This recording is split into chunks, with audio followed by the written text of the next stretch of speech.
নামাজের সেজদায় চোখ বন্ধ রাখলে কি হতে পারে, কি ঘটতে পারে, কি পরিণতি হতে পারে? আমরা অনেকেই নামাজের সেজদায় চোখ বন্ধ রাখি। এটি আসলে আমাদের জন্য ভালো না ক্ষতি, এটি আমাদের জানতে হবে। নবী সাল্লাল্লাহু আলাইহি ওয়াসাল্লাম 532 নম্বর হাদিস সহিহ আল বুখারীতে বলেন, শোনো, তোমাদের মধ্যে কেউ যেন সেজদায় তার বাহুদয় যেন কুকুরের মতো না বিছিয়ে দেয়। অর্থাৎ এইভাবে অনেকে আমরা আছি, এইভাবে সেজদা দেই না। আমরা সেজদায় এই যে বাহুদয় আমরা জমিনের মধ্যে লাগিয়ে দেই। রাসূলুল্লাহ স্পষ্টত নিষেধ করেছেন এইভাবে যেন কেউ সেজদা না দেয়। এইভাবে যদি সেজদা দেয় আল্লাহর দরবার তার নামাজ কবুল হবে না।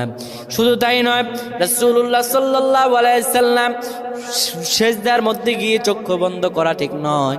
যারা চক্ষু বন্ধ করবে হয়তো মনের ভিতরে কোনো ফাহশা থাকলে সেটা দেখা যেতে পারে, কিংবা চক্ষু যদি বন্ধ করে রাখে তার এখানে কি আছে, সেজদার মধ্যে গিয়ে কি দেখতে পায় না দেখতে পায়।